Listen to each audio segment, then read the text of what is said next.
केनोपनिषद के द्वितीय खंड के द्वितीय मंत्र पर हम लोग आए हैं और उसमें ऋषि क्या कहते हैं कि ऐसा नहीं है। देखिए ऋषि आरंभ में ही ऐसा कहते हैं। पहले तो ये कहा केनोपनिषद क्या है, केन से उसका आरंभ हुआ है। उपनिषद क्या है, वेदों का जो अंतिम ज्ञान है वही उपनिषद है। आगे 10 लेक्चर उसके विषय में हो गए हैं, बार बार हम उसको रिपीट नहीं कर सकते, पर फिर भी कुछ लोग नए हैं तो इतना समझ ले, वेदों का जो अंतिम ज्ञान है, वेदों का जो विशुद्ध ज्ञान है, जो ज्ञान कांड है वेदों में, उसी को उपनिषद कहा जाता है। और ये उपनिषद की संख्या कितनी है, जितनी वेदों की शाखा है उतने ही उपनिषद है, 1131। तो 1131 वेदों की शाखा है और उतने ही उपनिषद है। अभी तो बहुत कम जूझ मात्रा में ही उपलब्ध है वेदों की शाखाएं, और उस वेदों की शाखाओं को लेकर एक बहुत सुंदर अभिगम हो रहा है। शायद अगले वर्ष से वो कार्यान्वित होगा। वेदों की सभी शाखाओं के विद्वानों को बुलाकर 381 दिवस तक का वेदों का पठन होगा, सभी शाखाओं का, सभी मंत्रों का। 10,800 मंत्र तो केवल ऋग्वेद में है। अगर कुल मिलाए तो कम से कम 30,000 जितने मंत्र हैं, सभी मंत्रों का पठन होगा और सभी मंत्रों से स्वाहाकार यानी आहुति दी जाएगी। वो क्रम अगले साल यानी शायद वैशाख महीने में होने जा रहा है। तो सबको, वडोदरा वासियों को ये लाभ लेना चाहिए। ये महारुद्र संस्थान जो है ये कार्य कर रही है, तो उसका लाभ सभी को लेना चाहिए। हमारी बात तो ये थी कि वेदों का जिसने विभाजन किया वो भगवान वेदव्यास, उनका प्रादुर्भाव दिवस केनोपनिषद के विषय में हम बात कर रहे थे। और उसमें ऋषि जो है वो क्या कहते हैं, नाहं मन्ये सुवेदेति नो न वेदेति वेद च यो नस्तद्वेद तद्वेद नो न वेदेति वेद च। अगर भगवान आद्य शंकराचार्य न हो तो बस समझ लो आपके कुछ नहीं होना है। किसी और ने ये किया ही नहीं। क्यों भगवान आद्य शंकराचार्य जी को और भगवान वेदव्यास को हमने अपने आदर्श बनाकर स्थापित किया है। पंडित जी ने ये दोनों का काम, मतलब ये दोनों को क्यों स्थापित किया। केवल आद्य शंकराचार्य करते तो भी नहीं चलता। विचार किसका, भगवान वेदव्यास का। केवल वेदव्यास का करते तो वेदव्यास की बात को समझाता कौन, यानी भगवान शंकराचार्य। इसीलिए दोनों का सामंजस्य किया। और वह दोनों किसके विषय में समझाएंगे, तो ओमकार रूपी परब्रह्म के विषय में समझाएंगे, इसलिए बीच में ओमकार रखा है।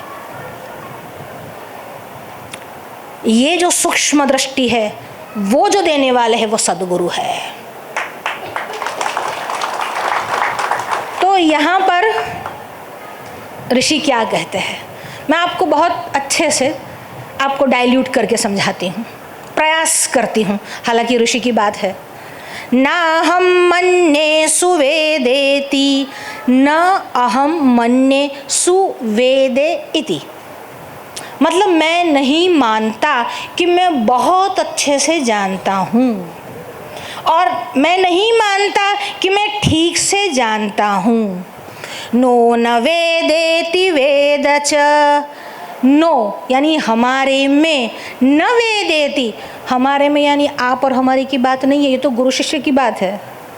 क्योंकि हमारे में तो ये मंत्र भी हम नहीं जानते, इसलिए बात है गुरु शिष्य के बीच की। देखिए उपनिषद क्या है, गुरु के चरणों में बैठकर जिस ज्ञान सुधा का पान किया वही उपनिषद है। और वह ज्ञान सुधा किसकी, रिलेशनशिप कैसे बने जाए उसकी, विवाह में कैसे स्थिर रहा जाए उसकी, ना ना ना, वो सब तो आता ही नहीं। वो उपनिषद में कहीं दिखने को ही नहीं मिलता है, वो उपनिषद का विषय है ही नहीं। ये सब जब छूट जाए, जब इन सब पिंडों से हमारा छुटकारा हो जाए, उसके बाद उपनिषद है। तो कहा गुरु और शिष्य के बीच में, तो शिष्य कहता है ऐसा नहीं है कि मैं उसको ठीक से जानता हूँ। नो न वेदेति वेद च, और हमारे में न वेदेति कोई नहीं जानता ऐसा भी नहीं है, ठीक से जानता हूँ ऐसा भी नहीं, नहीं जानता ऐसा भी नहीं। यो न तद वेद तद यद्वेद, जो नहीं जानता ऐसा कहता है, तद्वेद तद्वेद, वही जानता है।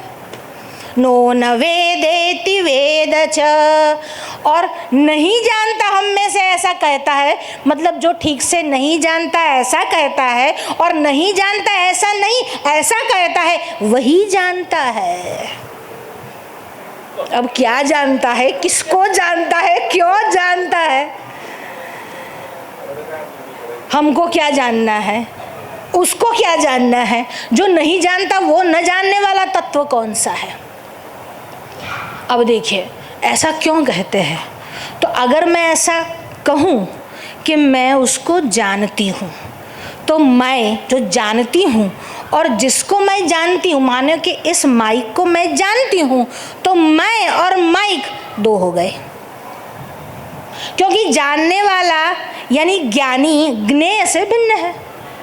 अगर मैं कहूँगी कि मैं जानती हूँ तो मैं इससे भिन्न हो गई। अच्छा, मैं उसको नहीं, अच्छा ऐसा ब्रह्म के विषय में नहीं है कि तुम ऐसा कह सको कि मैं उसको जानता हूँ। क्यों? क्योंकि तुम परमात्मा से भिन्न नहीं हो, इसलिए ऐसा नहीं कह सकते कि मैं उसको जानता हूँ। जब जानने की बात आए तो त्रिपुटी आती है। कौन सी त्रिपुटी? एक जानने वाला, दूसरा जान यानी ज्ञान, और तीसरा जिसके बारे में जाना जाए वो, यानी तीन उसमें आ जाते हैं। अब जब तीन है ही नहीं, मैं ही हूँ और मुझे अपने विषय में कुछ कहना है, यानी परमात्मा जो आत्म तत्व है उसके विषय में कहना है, तो मैं ये नहीं कह सकता कि मैं उसको अच्छे से जानता हूँ। तो क्या तुम उसको नहीं जानते? अब गुरु ने दूसरा प्रश्न पूछा, तो क्या तुम उसको नहीं जानते? अब ऐसा भी नहीं कह सकता कि नहीं जानता। नहीं जानता तो यहाँ क्या कर रहे हो? खाक छानने आए हो क्या? 30-30 वर्ष से गुरु पूर्णिमा कर रहे हैं, मतलब क्या उसका? तो नहीं जानता ऐसा भी नहीं, और जानता हूँ ऐसा भी नहीं है। जो इस प्रकार से जानता है कि मैं ठीक से नहीं जानता और नहीं जानता हूँ ऐसा नहीं है, वही जानता है। मैं ऐसा सोचती हूँ, मैं ऐसा करता हूँ, मेरा ऐसा मानना है। जो ये बोलते हैं उनसे दूर रहो। शास्त्र क्या बोलता है, वेद क्या बोलता है, गुरु क्या कहते हैं। आजकल इतना देखो, हर जैसे ही आपने सोशल मीडिया खोला, नहीं मेरा ऐसा मानना है, पर तू मानने वाली है कौन? तेरे मानने से क्या होता है? मैं ऐसा मानता हूँ, मैं ऐसा सोचती हूँ, वो मानो जो क्या हो, जो पण तू मानवा वाली कौन? अब उनको वो श्लोक तो पता नहीं कि स्वात्मस्य प्रियम आत्मन, अपना सदाचार ही, वो भी उसमें मान्य है, पर उसमें 4 क्रम है। श्रुति, स्मृति, सदाचार। पहले श्रुति, फिर स्मृति, फिर सदाचार। अब उनको श्लोक नहीं दिखाना, हाँ, क्योंकि बंदर के हाथ में कभी भी नहीं देना, कुछ शस्त्र नहीं देना। अभी उस श्लोक में हम नहीं पढ़ते। अब ये क्यों कहा? इसलिए हम आपको एक दृष्टांत के माध्यम से इस बात को समझाते हैं। महाराष्ट्र में आपने देखा होगा कि बार बार हम पंढरीनाथ के भक्तों की बहुत बातें करते हैं कि पंढरीनाथ के बहुत भक्त हुए। अरे पंडित जी तो कहता कि महाराष्ट्र में भक्तिनो राफड़ो फाट्यो। भक्तो એટલા બધા ભક્તો, એટલા બધા સંતો, એટલા બધા જ્ઞાનીઓ થયા મહારાષ્ટ્રમાં કે તમે આમ જો ગણવા બેસો ને, અને એક જ કાળમાં 50 વર્ષના કાળમાં એટલા બધા ભક્તો, એટલા બધા સંતો, એટલા બધા જ્ઞાનીઓ થયા કે આમ તમે લખી ના શકો, એટલા બધા જ્ઞાનીઓ થયા। महाराष्ट्र में जो पंढरीनाथ के भक्त हुए उसमें ज्ञानेश्वर का नाम बड़ा ही चर्चित है। ज्ञानेश्वर के जो परदादा थे उनका नाम था त्र्यंबक पंत। वो कहाँ रहते थे? तो कहते अपे गांव नाम का एक स्थान है जो औरंगाबाद के पास है। अपे गांव में ये त्र्यंबक पंत रहते थे। और ये त्र्यंबक पंत कहाँ काम करते थे या फिर क्या करते थे? एक तो शास्त्र में निष्ठा थी, वेद पढ़े हुए थे, राजा के वहाँ वो रहते थे, राजा के वहाँ वो पंडित थे। अब वो त्र्यंबक पंत के जो बेटे हुए उनका नाम था गोविंद पंत, और गोविंद पंत जो की पत्नी थी उनका नाम था नीराबाई। अभी त्र्यंबक पंत का विस्तार नहीं करते, हम सीधा गोविंद पंत पर आते हैं और उसके बाद विट्ठल पंत पर आ जाएंगे। तो गोविंद पंत की जो पत्नी थी नीराबाई, और ये दोनों का संसार बड़े अच्छे से चल रहा था, पर कमी थी कि उनके वहाँ पुत्र नहीं था। तब वो त्र्यंबक पंत ने कहा कि एक काम करो, आप गायत्री का पुरस्चरण करो। देखिए, गायत्री के विषय में ब्राह्मणों को तो करना ही है, ब्राह्मणों को गायत्री छोड़नी नहीं है, और जिसने जनेऊ नहीं पहना उसको करनी नहीं है। बिना जनेऊ के गायत्री कोई बोलता है तो पापी बनता है, नरक में जाता है, दूसरे जन्म में सूअर या चंडाल बन के आता है।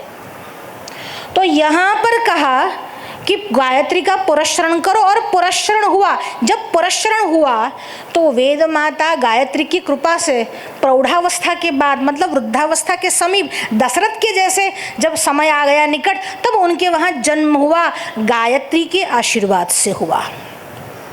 इतना ही नहीं, गहनीनाथ नामक नाथ संप्रदाय के एक बहुत बड़े सिद्ध महात्मा आए, उन्होंने भी अपने झोले में से भभूति निकाल कर दी थी, और उस भभूति के पान से भी उस मीराबाई को गर्भ रहा, और उसके बाद जिसका जन्म हुआ उनका नाम है विट्ठल पंत।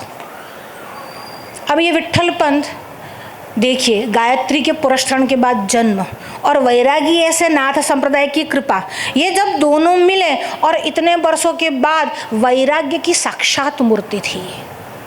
धीरे धीरे बढ़ने लगे, जनेऊ आदि संस्कार हुए, पर मन उनका कभी भी संसार में लगा ही नहीं। और उन्होंने क्या किया, तीर्थाटन करना आरंभ किया। अब जब तीर्थाटन करते, देखिए हमारे वहाँ पहले ये परंपरा थी कि तीर्थ यात्रा करते करते आपको अभ्यास करना यानी पढ़ना है। तो तीर्थ यात्रा करते करते ये पढ़ाई कर रहे थे। कहाँ कहाँ गए, तो उन्होंने आरंभ किया द्वारका से।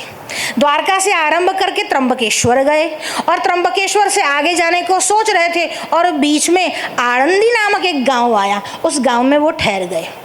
कहाँ ठहरे, पहले जो ब्राह्मण लोग होते थे वो होटलों में नहीं जाते थे, ऐसी सुविधा भी नहीं थी और जाते भी नहीं थे। वो कहाँ ठहरते थे, मंदिर में ठहरते थे, किसी सदगृहस्थ के घर ठहरते थे। तो यहाँ पर एक सदगृहस्थी था और मंदिर भी था, सिद्धेश्वर महादेव का मंदिर था, सिद्धोपंत नामक उसके पुजारी थे, उनके वहाँ मंदिर में ठहर गए। ब्राह्मण का बालक था, वेद अध्ययन संपन्न था, मुख पर कांति भी अनेरी थी। इस बालक को देखकर, बालक क्या नवयुवान था, उसको देखकर सिद्धोपंत के मन में विचार आया कि मेरी पुत्री बड़ी हो रही है, अब मेरी पुत्री का विवाह इस युवान से कर दूं। पर अभी उसको उसका परीक्षण यानी चेक नहीं किया था। चेक क्या करना था, सैलरी कितनी है उतना, ना ना ना, क्या जर जमीन है, ना ना, उसका चरित्र कैसा है। अब उनको बुलाकर ले आए कि 15 दिवस आप हमारे घर रहो। और विट्ठलपंत 15 दिवस वहाँ गए और उनके घर रहे। उनके घर रहने के बाद जब देखा, उनका मन कहीं और जाता ही नहीं था, केवल पंढरीनाथ में ही रमा रहता था। अब सिद्धोपंत को ये खातरी हो गई कि अब मेरी जो बेटी है उसके साथ ब्याहने योग्य है, और कहा मेरा एक प्रस्ताव है। और ऐसे नहीं कहा, 4 और ब्राह्मणों को लेकर साथ में गए, हम जिसको पंच बोलते हैं। 5 लोग साथ में गए और कहने लगे कि आप जो है वह मेरी बेटी के साथ ब्याह करो। अब ये तो वैरागी थे, उनको ब्याह करना ही नहीं था, पर एकदम से मना भी तो नहीं कर सकते।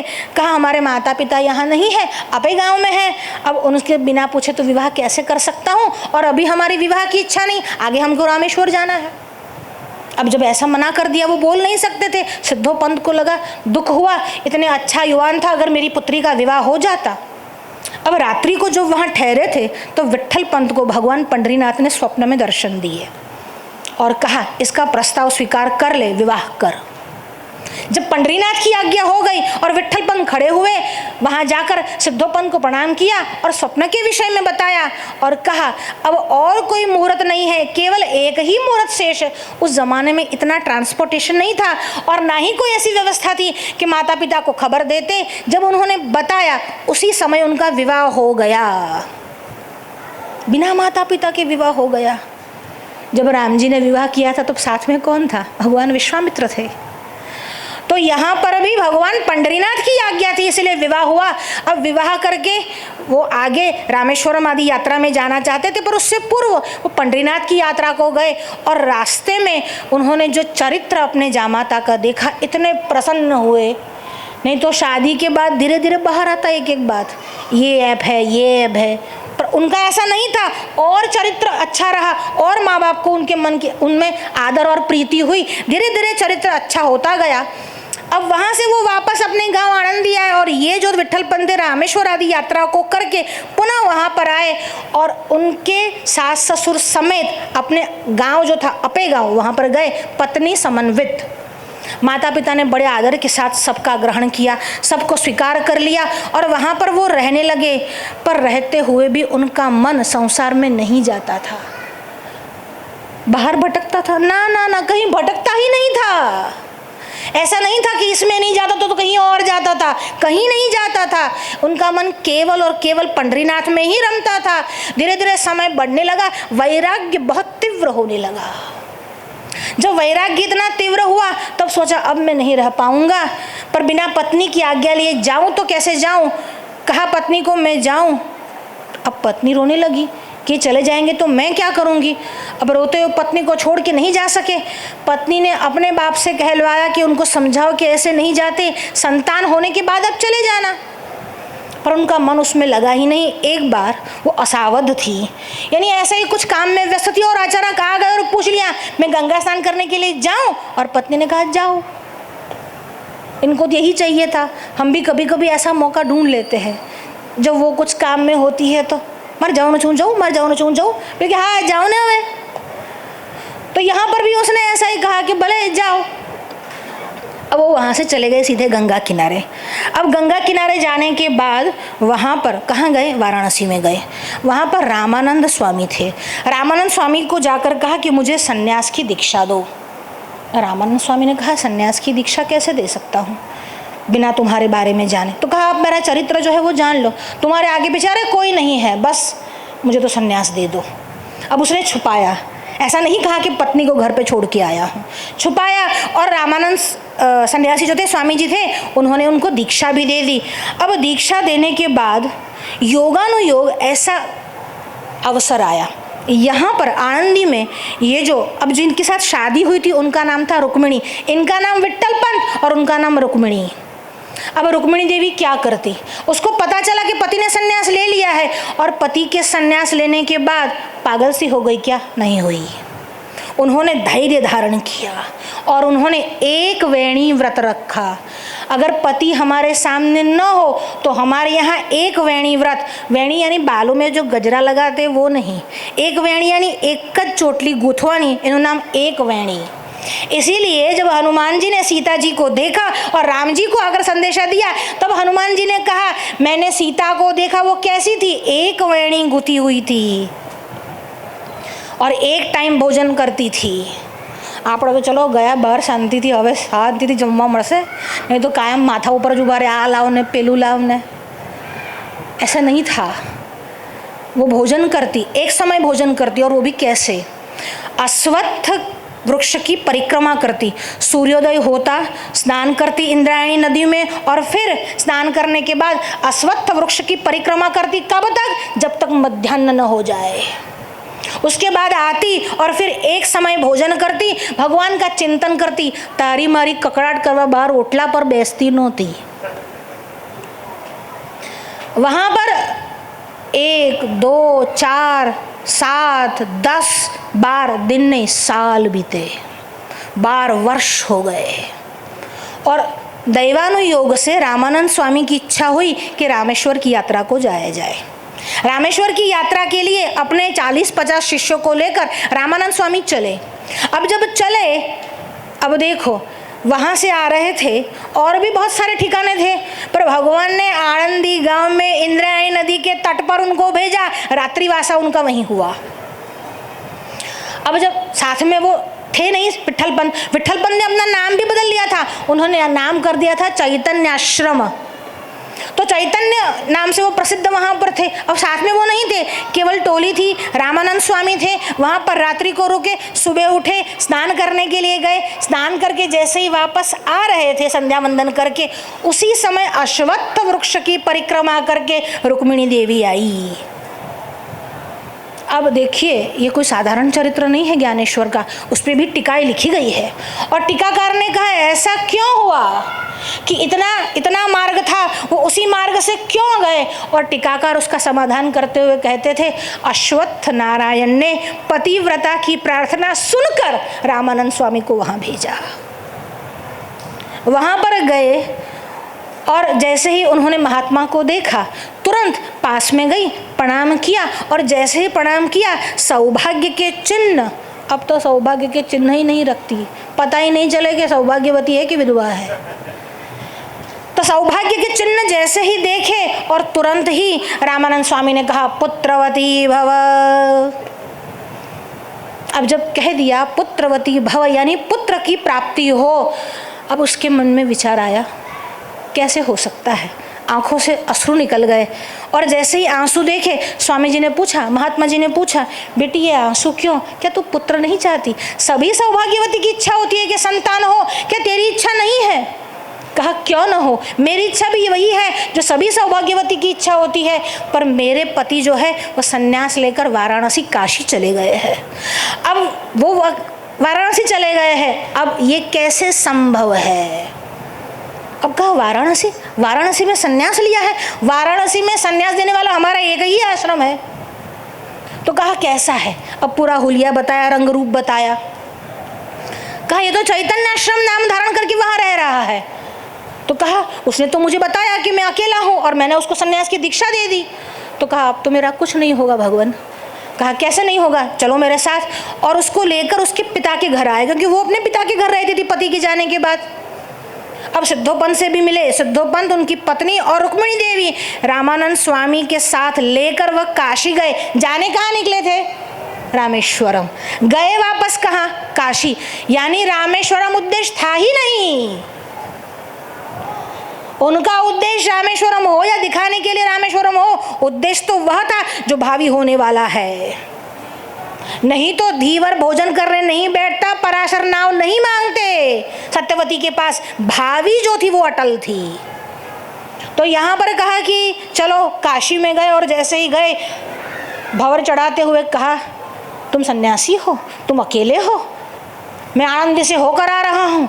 अब उसको डर लग गया, वो अपने गुरु के चरणों में लोटपोट होने लगा और कहा, मुझे क्षमा कर दो, पर मेरा संसार में मन जाता ही नहीं था, मैं क्या करूं? मेरा वैराग्य इतना बढ़ गया था कि मैं सब कुछ छोड़कर आपकी शरण में आया था। अब आपकी शरण में हूं, आप मेरी रक्षा करो। अब गुरु कहते हैं, जो विवाहित हो यानी गृहस्थी हो और बिना संतान उत्पन्न किए निकल जाए और संन्यास ले ले, तो गुरु चेला दोनों नरक में जाते हैं। यहाँ तो क्या करते हैं, बस 18 साल के हुए नहीं, सबको खींच लिया, सन्यासी बन जाओ, सन्यासी बन जाओ, दीक्षा ले लो, दीक्षा ले लो, कुछ देखना नहीं, चरित्र देखना नहीं, कुछ नहीं। तो यहाँ पर कहा यह दोनों जो है वो नरकगामी हो गए, गुरु और चेला दोनों। तूने ठीक नहीं किया, अपनी पतिव्रता पत्नी को छोड़कर तू आया है, तू भी नरकगामी होगा और तुझे दीक्षा देने वाला मैं भी नरकगामी होगा। जा पुनः जाकर गृहस्थाश्रम बसा। ये घटना इतिहास में उस समय पहली बार बनी थी, जब किसी सन्यासी को कहा गया कि गृहस्थाश्रम बसा। और फिर आज्ञा गुरुणाम या विचारणीया, जब गुरु की आज्ञा हो गई तो प्रश्न ही क्यों करना। और चले गए, कहाँ गए? रुक्मिणी के साथ गए। अब साथ तो गए, पर वहाँ जाने के बाद अपने गांव में लोगों ने उनका जीना हराम कर दिया। क्यों हराम कर दिया?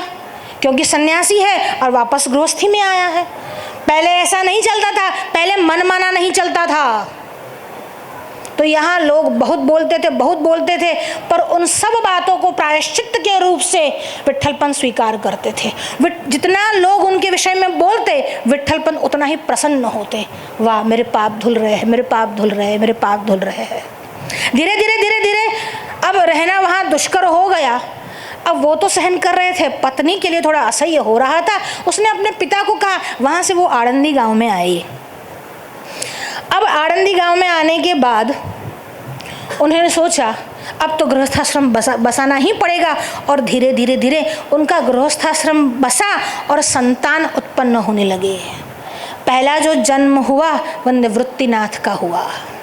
दूसरा जो जन्म हुआ संवत 1332 जन्माष्टमी की रात्रि को, रोहिणी नक्षत्र था, और जिसका प्रादुर्भाव हुआ वो हुआ ज्ञानेश्वर। उसके बाद जिसका जन्म हुआ उनका नाम है सोपान देव, और अंत में एक बालिका का जन्म हुआ, उनका नाम है मुक्ताबाई। अब ये चारों कैसे हुए? देखिए, ये मूर्तिमंत वैराग्य विट्ठलपंत और ये भक्ति की जो मूर्ति थी वो रुक्मिणी देवी, अब उन दोनों का संबंध हो तो ज्ञान को आना ही पड़ेगा। अब धीरे धीरे धीरे ये बच्चे जो थे वो बढ़ने लगे। निवृत्तिनाथ की उम्र 7 वर्ष की हो गई। अब ब्राह्मण का बालक अगर बढ़ रहा है और जनेऊ न हो तो नहीं चल सकता। अब विट्ठलपंत की ऐसी इच्छा है कि मेरे बेटे को जनेऊ पहनाओ या उनका यज्ञोपवीत संस्कार करूं। अब यज्ञोपवीत संस्कार के लिए वो बार बार जाते, वहाँ जो भी ब्राह्मण लोग थे उसके पास जाते और पूछते। ब्राह्मण ने कहा अभी नहीं, अभी नहीं। कुछ लोग बहुत बड़ी गालियाँ देते, कुछ लोग कुछ भी बोलते। अब इन बच्चों के लिए भी सन्यासी के पुत्र कहकर बार बार उनको ऐसे ही चिढ़ाते रहते थे, पर बच्चों ने भी धैर्य रखा हुआ था और माता पिता ने भी धैर्य रखा हुआ था। रुक्मिणी ने सुझाया कि एक काम करते हैं, त्र्यंबकेश्वर चलते हैं, वहीं थोड़े दिवस रहेंगे, भगवान का जो है पूजन करेंगे, वही हमको उपाय सुझाएंगे कि यज्ञोपवीत कैसे करें। अब सबको लेकर त्र्यंबकेश्वर गए और त्र्यंबकेश्वर जाने से पूर्व एक घटना और हुई। जा ही रहे थे और रास्ते में आंधी और तूफान आया, रात्रि का समय था। अचानक से एक व्याघ्र जो था, शेर जो था वो आया और बच्चों को बचाने के लिए गए, उसमें निवृत्तिनाथ चले गए। अब शेर आया, शेर ने निवृत्तिनाथ को खा लिया। अब ये सब वहीं से वापस आए और बहुत प्रलाप करने लगे, रोने लगे। अब समझ में नहीं आया था क्या करें। अब जनेऊ को लेकर गए थे, जनेऊ तो न हो पाई, ऊपर से निवृत्तिनाथ को खोना पड़ा। वापस आए और गृहस्थ धर्म में पुत्र का खोना बड़ी बात होती है। अब उस दुख से अभी बाहर नहीं आ रहे थे, दूसरी तरफ एक और घटना घटित हुई। ये जो शेर आया था वह आया, पर उसने निवृत्तिनाथ को खाया नहीं। निवृत्तिनाथ दौड़ते हुए गए और अंजनी पर्वत की गुफा में जाकर छुप गए और जहां छुपे उनको दर्शन हुए गहनीनाथ के, और गहनीनाथ ने उनको देकर पहचान लिया। देखिए, गुरु ही सदशिष्य को अपने पास बुला लेता है। यहाँ पर ज्ञानीनाथ ने उनको पहचान लिया और ज्ञानीनाथ ने तुरंत ही उनको दीक्षित किया और थोड़े ही समय में, दिवसों में ही उनको जो सिखाना था वो ज्ञान उनको दे दिया। पहले तो केवल नाम ही निवृत्ति था, अब सच में वो निवृत्ति धर्म के उपासक हो गए। पर वो बचपन से वो बीज तो अंदर पड़ा ही था। अब पुनः जब निवृत्तिनाथ लौट कर आए तो इनके मन में बड़ा हर्ष हुआ और निवृत्तिनाथ ने एक और संदेशा दिया कि ज्ञानीनाथ ने कहा है कि जाकर सबसे पहले अपने भाई यानी ज्ञानदेव को अपना प्रथम शिष्य बनाओ। ओहो, एक महीने કીધું બીજા એ બનાવી લીધો। આ તો બધી ઘરની જ વાતો છે। હવે ये ज्ञानीनाथ कौन है? ये जो ज्ञानीनाथ है वो गोरक्षनाथ के शिष्य है। गोरक्षनाथ कौन है? मत्स्येंद्रनाथ के शिष्य है। मत्स्येंद्रनाथ कौन है? आदिनाथ के शिष्य है। और ये आदिनाथ कौन है? भगवान शंकर साक्षात आदिनाथ है।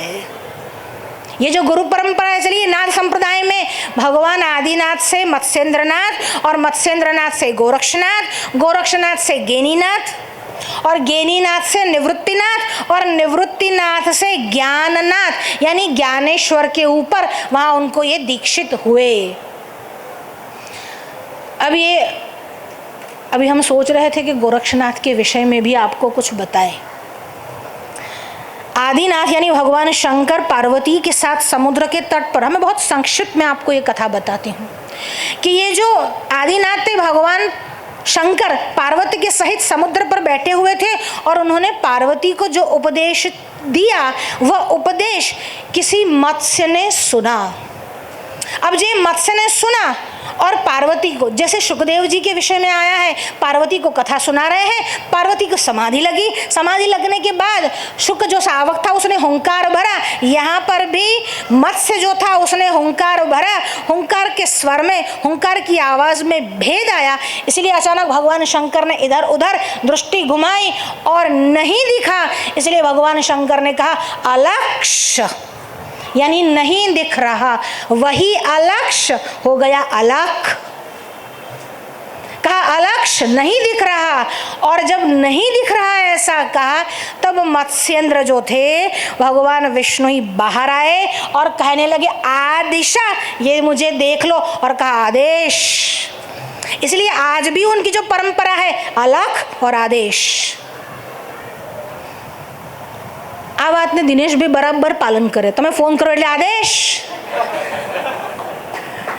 तो ये जो परंपरा है अलख और आदेश, कहा आदेश, ये देने के बाद उन्होंने उनको जो ज्ञान दिया, देखिए ये जो संप्रदाय चला वह रुद्र संप्रदाय है, पर संप्रदाय किसका? तो कहते हैं वैष्णवों का।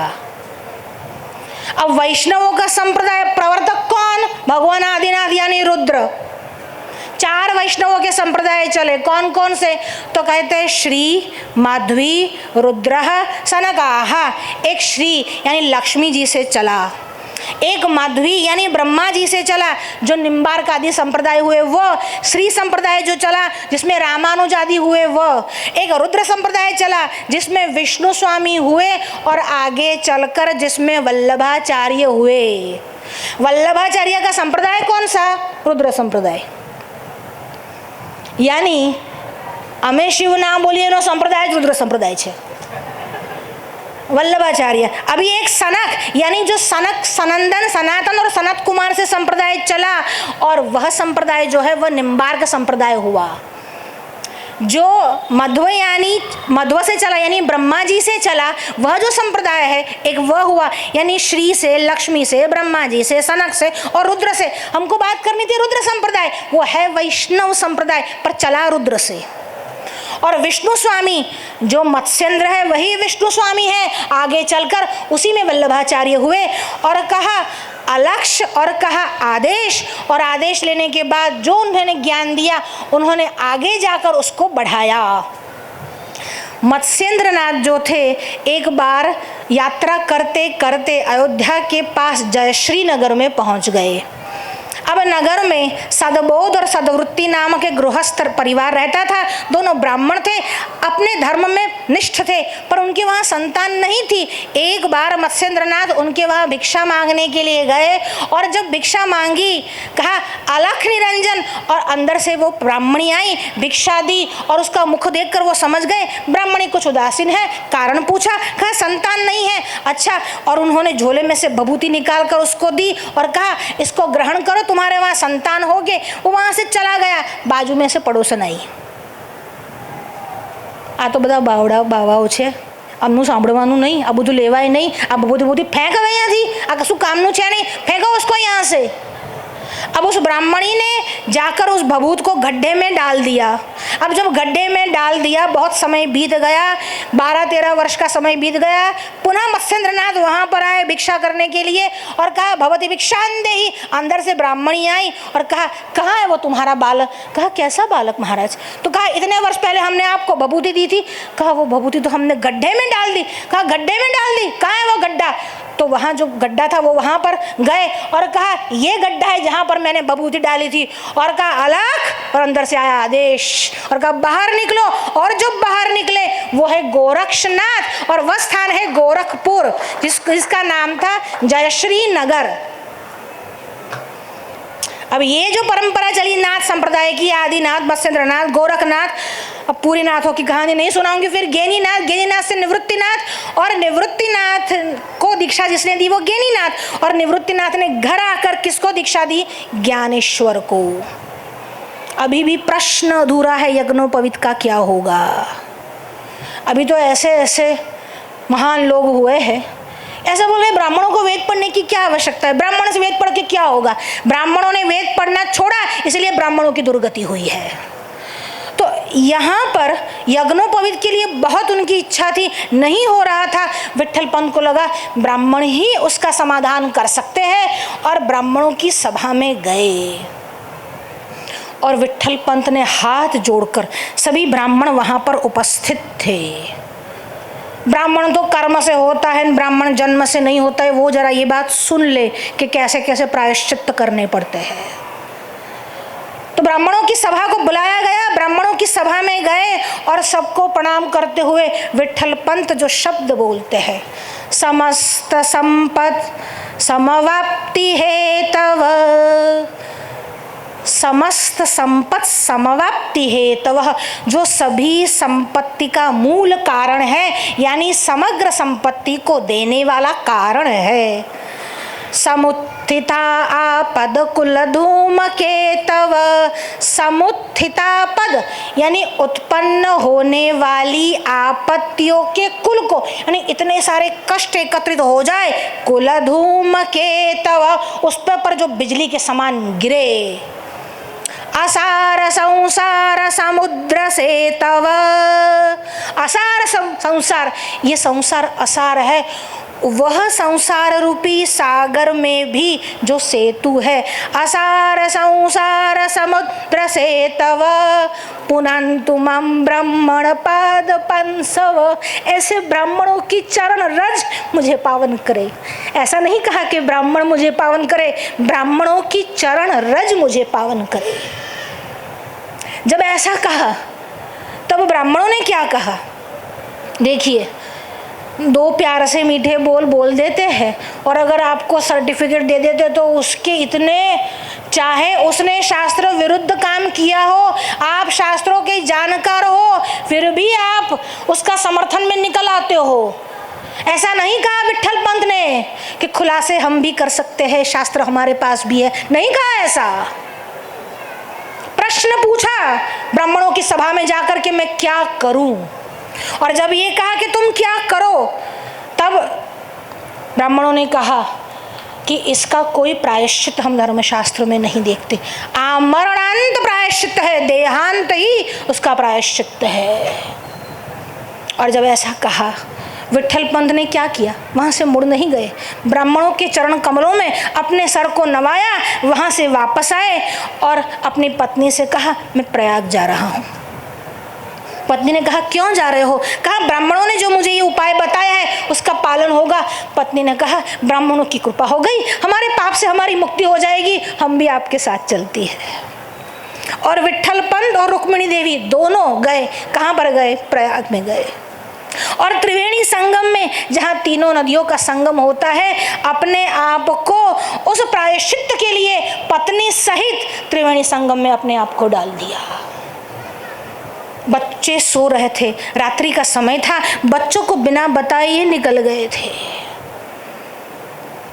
आ तो छोकराने ट्यूशनનો જવાનો ટાઈમ છે ને એટલે સાંજે સત્સંગમાં ના આવાય। આ તો સવારે છે ને પેલાને જમવાનો સમય છે ને પેલાને આમ છે ને, एक दिन सत्संग के लिए नहीं निकलता, प्रायश्चित करने के लिए 10 वर्ष के, 7 वर्ष के, अरे मुक्ताबाई तो 3 वर्ष की थी, उस बच्चे को छोड़कर रात्रि के समय दोनों दंपति वहां से निकल गए। और जब वहां से निकले और प्रयाग में उन्होंने जीवंत समाधि ले दी, सुबह बच्चे उठे, इधर उधर ढूंढ रहे हैं, नहीं मिल रहे हैं, बहुत ही व्याकुल हुए, क्या करे क्या करे। और उस समय निवृत्तिनाथ ने और ज्ञानदेव ने मुक्ता और सोपान को ढांढस बंधाया। ज्ञानदेव का तो काम ही है ढांढस बंधाना। देहस्थिमौ सरुधिरे विमतिं त्यजत्वं दारासुतादिषु सदा ममतं विमुञ्च पश्यान्निशं जगदिदं क्षणभङ्गुनिष्ठं वैराग्यरागरसिको भवभक्तिनिष्ठः। ना तो अपने शरीर में, ना अपनी पत्नी में, ना अपने पुत्र में उन्होंने किसी में भी कुछ भी आसक्ति न रखी और चले गए, केवल ब्राह्मण वचनों से चले गए। अब बच्चों के मन में भी ये बात है कि पिताजी की इच्छा थी कि यज्ञोपवीत संस्कार हो जाते। अब कहा यज्ञोपवीत संस्कार तो करने हैं, पर ब्राह्मण जो है वो राजी नहीं हो रहे। क्या कर रहे? सब ब्राह्मणों के पास गए और कहने लगे, ब्राह्मणों ने सोचा इनको कहीं और भेज देते, हम ना कहेंगे तो बुरा लगेगा, एक काम करो पैठन जाओ और पैठन से सर्टिफिकेट लेकर आओ कि हमारा यज्ञोपवीत हो सकता है। पैठन यानी प्रतिष्ठानपुर, वहाँ पर उसकी पैठ थी, उसमें ब्राह्मणों की, वहाँ पर तो कहा पैठन जाओ।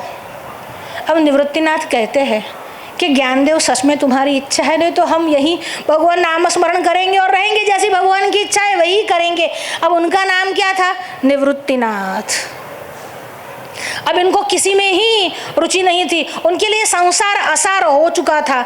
न मे राग द्वेषो, उनको कोई न राग था न तो उनको कोई द्वेष था, न कोई बंधु था न तो कोई मित्र था, न कोई गुरु था न शिष्य था, कुछ था ही नहीं। कहा ये सब आवश्यक नहीं है, हम अपनी ही मस्ती में मस्त रहे, हम नाम स्मरण ही ले। तब ज्ञानदेव ने कहा आत्मा जो है उसको तो न वेद रहित होता है न वेद विहित होता है। यह जो धर्म है वो तो शरीर का धर्म है, और वर्णाश्रम धर्म कहता है कि यज्ञोपवीत आवश्यक है। निवृत्तिनाथ को तो निवृत्ति थी, पर ज्ञानदेव ज्ञान था। उन्होंने कहा ये ब्राह्मण के लिए आवश्यक है। अब सोपान और मुक्ता तो छोटे थे, उन्होंने कहा हम भी केवल भगवान नाम स्मरण करेंगे। जब ज्ञानदेव ने अपनी बात रखी तो सबने मिलकर उस बात को अनुमोदन दिया और सब चले गए पैठन। अब जब पैठन गए, अब पैठन में भी पुनः ब्राह्मणों की सभा लगी, और जब ब्राह्मणों की सभा लगी और इन बच्चों को देखा, बहुत ही तेजस्वी बच्चे थे, बहुत ही तेजस्वी बालक थे, उनको देखकर बहुत ही सबका मन प्रसन्न हो गया। पर जब कहा कि सन्यासी के बच्चे हैं, तब उनके मन में, कुछ ब्राह्मणों के मन में उनके लिए थोड़ा द्वेष भी आया, कुछ के मन में तरस भी आया। अरे अरे बच्चे योग्य है, सुपात्र है, पर क्या करे, ये सन्यासी के बच्चे हैं, अब उनको यज्ञोपवीत तो कैसे दे और सर्टिफिकेट तो कैसे दे।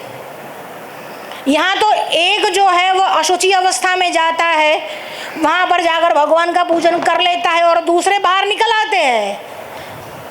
नहीं, ये सच करते हैं, इनकी यही परंपरा है। अब तू उनकी परंपरा के बारे में, तू अपनी परंपरा के बारे में नहीं जानता, उनकी परंपरा के बारे में कहाँ से जानेगा। फिर वहाँ गए। अब ब्राह्मणों ने कहा एक काम करो। अब ब्राह्मण सीधा उनको मना नहीं करना चाहते थे, पर जो उन्होंने बात कहा ब्राह्मण गाय, हाथी, चंडाल, स्वान, इन सब को, भैंसा, इन सब को देखते हुए प्रणाम करते हुए चलो, और इन सब में एक ही परमात्मा के दर्शन करो। वस्तुतः सत्य तो यही है, इन सब में आत्मा तो एक ही है और उनके दर्शन करने हैं। बस तुम वही करके चलो, मतलब यज्ञोपवीत नहीं, तुम निवृत्ति ले लो। प्रवृत्ति धर्म में तुमको नहीं आना है, विवाह नहीं करना है। यज्ञोपवीत नहीं तो विवाह नहीं, विवाह नहीं तो संतान नहीं, संसार नहीं, मतलब प्रवृत्ति नहीं, निवृत्ति में जाना है। पर बोला कैसे? कहा कि ऐसे दर्शन करते करते तुम चलो। और जब कहा ऐसे दर्शन करते करते चलो, निवृत्तिनाथ तो नाचने लगे। वो तो वही चाहते थे, मैं तो वही चाहता था। आपने कहिए छे ना, बावतू तूने वही दे कीधु, मैं तो वही चाहता था। वैसे भी मन संसार में लगता ही नहीं था, अब तो ब्राह्मणों ने स्टैंप लगा दिया कि अब तुम ऐसा ही करो, मस्त होकर रमो। और ज्ञानदेव, सोपानदेव, मुक्ताबाई भी ब्राह्मणों का चरण वंदन करके बाहर निकले। जब बाहर निकले तो कुछ लोगों के मन में थोड़ी बात खटकी। उनको लगा बड़े अच्छे से बच्चे आए थे, कितने अच्छे तेजस्वी बच्चे हैं, कम से कम उनके नाम तो पूछ लेते हैं। और पूछा तुम्हारा नाम क्या है? तो कहा निवृत्तिनाथ। इसका क्या मतलब होता है? तो कहा जो हमेशा ही निवृत्त, जो संसार के प्रपंच से जो हमेशा निवृत्त रहता है, उसका नाम निवृत्तिनाथ है। तुम्हारा नाम क्या है? तो कहा ज्ञानदेव। किसका ज्ञान रखते हो? तो कहा नित्य वस्तु क्या है, अनित्य वस्तु क्या है, उसका ज्ञान रखता हूँ, इसलिए मेरा नाम ज्ञानदेव है। तो कहा तुम कौन हो? कहा सोपान देव। ये सोपान क्या है? तो कहते हैं सोपान यानी सीढ़ी। भगवान को पाने के लिए जो सीढ़ी है वह मैं सीढ़ी हूँ, सोपान हूँ। तो कहा तुम कौन हो? मैं मुक्ति को देने वाली हूँ, मैं मुक्ताबाई हूँ। जब ये बात उन्होंने कही, लोगों को बड़ा अच्छा लगा। कितने छोटे बालक हैं, पर कैसी भावपूर्ण बातें करते हैं। अब कुछ लोगों को ऐसा भी लगा कि छोटा मुंह बड़ी बात कर रहे हैं, बड़ी बड़ी बातें करते हैं, बातों में क्या रखा है, मैं जानता हूँ, मैं जानता हूँ, ऐसा सबको ही कहता है, पर जानने वाला है कहाँ? कहा तुम्हारा नाम ज्ञानदेव है? तुम्हारा नाम ज्ञानेश्वर है? कहा हाँ मेरा नाम ज्ञानदेव है। हमारे यहाँ जो ये भैंसा है ना बाहर, उसका नाम भी ज्ञानू है। तो क्या उसको भी ज्ञान हो गया? तुम ये समझते हो कि उसमें जो आत्मा है वही तुम्हारे में है? एक ब्राह्मण ने ऐसा कुतर्क कर लिया। ज्ञानदेव ने कहा बात तो यही सत्य है, आत्मा तो उसमें जो है वही मुझ में है, और मुझ में जो है वही उसमें है। समदर्शिन है, समवर्तिन नहीं है। समदर्शन ही करना है, एक में सर्वम खलु इदं ब्रह्म भाव रखना है। कहा आत्मा तो वही है, जो उसमें है वही मुझ में है। कहा अच्छा ऐसी बात है। फिर उसने चाबुक निकाला और भैंसे के पीठ पर मारा। जैसे ही चाबुक मारी, और क्या देखते हैं, ज्ञानदेव की पीठ पर रक्त की धारा हो रही है। और जब ये दृश्य देखा तो ब्राह्मणों के मन में लगा ये कोई साधारण नहीं है। वहाँ से ज्ञानदेव, सोपानदेव, मुक्ताबाई, निवृत्तिनाथ गोदावरी के तट पर आए। अभी कार्य पूर्ण नहीं हुआ है, अभी तो वहाँ पर आए, ब्राह्मण उनके पीछे आए, उनकी चरण वंदना करने के लिए जा रहे थे और ज्ञानदेव ने उनको रोक लिया, कहा नहीं नहीं ऐसा मत करो, आप तो हमारे पूज्य है। अभी भी परीक्षा बाकी थी। कहा तुम जो कहते हो तुमको अधिकार है, सभी में एक ही आत्मा है, अगर तुम में और उसमें एक ही आत्मा है तो क्या तुम इस भैंसे से वेद पाठ करवा सकते हो? ज्ञानदेव ने कहा मैं करवा सकता हूँ कि नहीं ये तो मुझे नहीं पता, पर आत्मा तो उसमें जो है वही मुझ में है। और भगवान श्री राम का, श्री हरि का, श्री विष्णु का स्मरण करते हुए उस भैंसे पर हाथ फेरने लगे। और जैसे ही उस भैंसे पर हाथ फेरने लगे, उस भैंसे ने मुंह खोला और क्या, ऋग्वेद का पहला मंत्र अग्निमीड़े पुरोहितम यज्ञस्य देवम ऋतविजम, और वो भी सस्वर। अच्छा, ऋग्वेद से पेट नहीं भरा, वापस हाथ फेरा, यजुर्वेद का मंत्र, फिर वापस हाथ फेरा, सामवेद का मंत्र, तीनों के तीन जो गान पद्धति है, यानी त्रयी वेद त्रयी सस्वर बोला वो भैंसा। अब सब लोग आए और ज्ञानदेव के चरण में जा रहे थे और ज्ञानदेव ने रोक लिया, नहीं नहीं ऐसा मत करो, आप ब्राह्मण हो, आप भूदेव हो, आप तो पूजा के योग्य हो। कहा हमने आपको पहचानने में गलती कर दी, हमारी बड़ी भूल हो गई, हम नहीं जानते थे कि आप कौन है, अब हमने जाना है कि आप कौन है। तो कहा ज्ञानदेव ने नहीं नहीं ये मेरा सामर्थ्य ही नहीं है, ये तो ब्राह्मणों के वचन से हुआ है, आपने इच्छा की कि भैंसा बोले और भैंसा बोल दिया, ये मैं नहीं करता, ना हम मन्ने सुवेदेति, मैं नहीं जानता ठीक से, ज्ञानेश्वर यही बोल रहे हैं, नो न वेदेति वेद च, पर ऐसा भी नहीं है कि मैं नहीं जानता। हाँ, ठीक से नहीं जानता, क्योंकि वो ठीक से जाना जाए ऐसा है ही नहीं, अनिर्वचनीय है। और ऐसा भी नहीं कि मैं उसके विषय में नहीं जानता, पर जो ऐसा निश्चय करता है कि मैं ठीक से नहीं जानता और नहीं जानता ऐसा नहीं है, वही सच में जानता है। मतलब जानने वाला कहता नहीं और कहने वाला जानता नहीं, ये अनुभव का विषय है। મને આમ દેખાય છે મારી આસપાસ તો બધા બ્રહ્મા ફરે છે, વિષ્ણુ ફરે છે, આ બધી વાર્તાઓ છે, એવું ફરે ના, અને જે ફરતા હોય તો એ કે ના, ना हम मन्ने सुवेदेति, मैं नहीं मानता कि मैं ठीक से जानता हूँ, वही परब्रह्म परमात्मा जो अनिर्वचनीय है, शब्दों से नहीं जाना जा सकता। नायमात्मा प्रवचनेन लभ्य न मेधया न बहुधा श्रुतेन, अपनी बुद्धि से जानने का उसको प्रयास न करो, गुरु के शरण में आओ और जितना गुरु सिखाए बस उसको ग्रहण करो। आ जन्म माने तो આગલા જન્મે, આગલા માને તો પછીના જન્મે મુક્તિ થશે જ, પણ શ્રદ્ધા રાખવાની છે। કોના ચરણોમાં? શ્રોત્રિયમ બ્રહ્મનિષ્ઠમ, જે ગુરુ શ્રોત્રિય હોય એટલે જન્મથી બ્રાહ્મણ હોય, એટલે જન્મના બ્રાહ્મણો જ્ઞેય સંસ્કારા દ્વિજ ઉચ્ચતે, સંસ્કાર થાય દ્વિજ થાય, અને વેદને જાણે એટલે એ વિપ્ર કહેવાય। અને ત્રણે ત્રણ વસ્તુઓ જેનામાં હોય, જન્મથી હોય, સંસ્કારોથી હોય અને વેદને જાણે એને કહેવાય શ્રોત્રિય। અને જેની પોતાની ઈશ્વરમાં નિષ્ઠા છે અને જેનો અનુભવ કર્યો છે તેવા બ્રહ્મનિષ્ઠ આ જ ગુરુ કરવાને યોગ્ય છે। આપણે બધા જ ભાગ્યશાળી છે કે આપણને ભગવાન વેદવ્યાસ અને ભગવાન શંકરાચાર્યના ચરણોમાં મૂકનારા સદગુરુદેવની પ્રાપ્તિ થઈ। બસ અહીં જ વાણીને વિરામ આપી એમના ચરણોમાં વંદન કરીએ। નમઃ પાર્વતી પદય, હર હર મહાદેવ હર।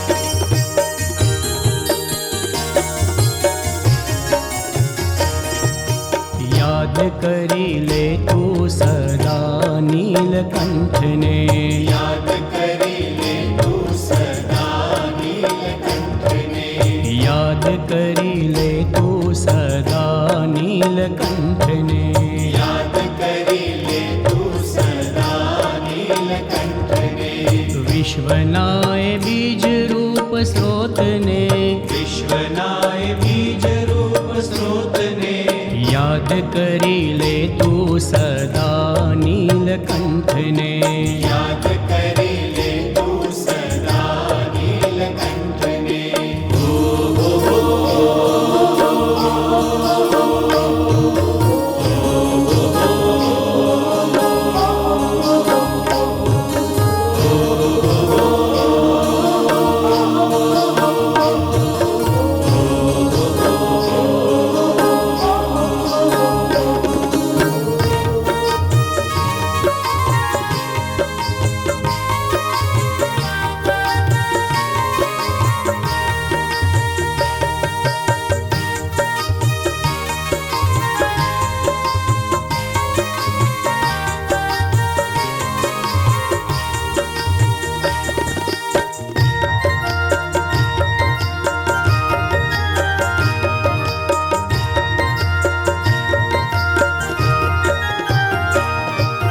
वेद कहे नेति नेति अन्यनी विसात क्या, वेद कहे नेति नेति अन्यनी विसात क्या, वेद कहे नेति नेति अन्यनी विसात क्या, वेद कहे नेति नेति अन्यनी विसात क्या, शब्दादि जान ही भासता, शब्दादि जान ही भासता, याद करी ले तू सदा नीलकंठ ने, याद करी ले तू सदा नीलकंठ ने।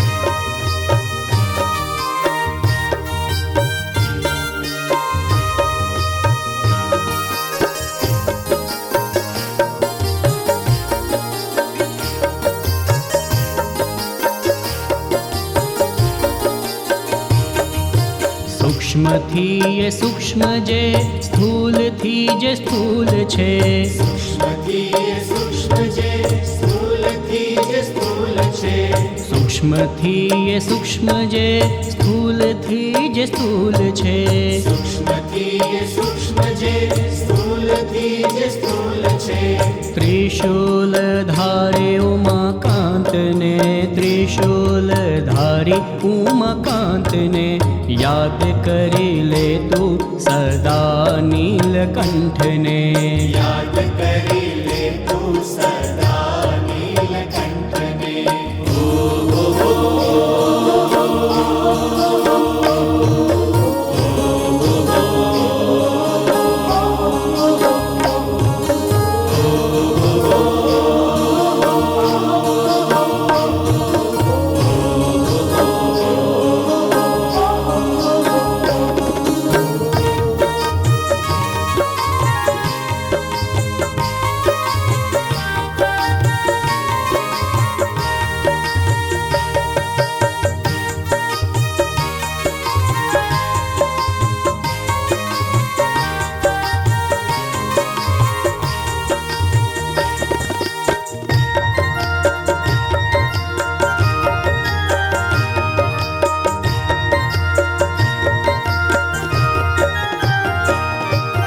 વિશ્વનાય આત્મરૂપ તર્કથી જે દૂર છે, વિશ્વનાય આત્મરૂપ તર્કથી જે દૂર છે, વિશ્વનાય આત્મરૂપ તર્કથી જે દૂર છે, વિશ્વનાય આત્મરૂપ તર્કથી જે દૂર છે, જીવનાય લક્ષરૂપ શંભુને, જીવનાય લક્ષરૂપ શંભુને, યાદ કરી લે તું સદા નીલકંઠને, યાદ કરી લે તું સદા નીલકંઠને।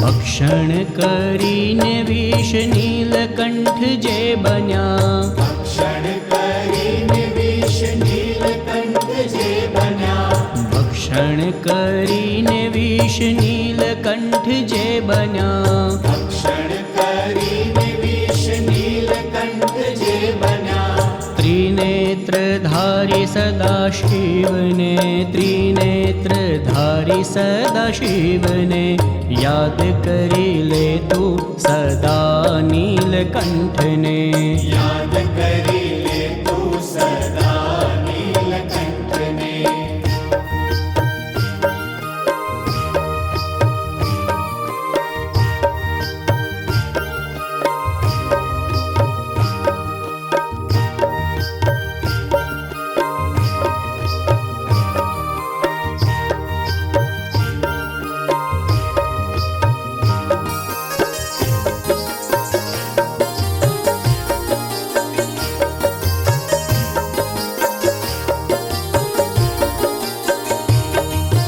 ભાગીરથી શિર ધરી જટાજૂટ શોભતા, ભાગીરથી શિર ધરી જટાજૂટ શોભતા, ભાગીરથી શિર ધરી જટાજૂટ શોભતા, ભાગીરથી શિર ધરી જટાજૂટ શોભતા, શ્રુતિનાય સાર ત્રિપુરારીને, શ્રુતિનાય સાર ત્રિપુરારીને યાદ કરી લે તું સદા નીલકંઠને, યાદ કરી લે તું સદા નીલકંઠને.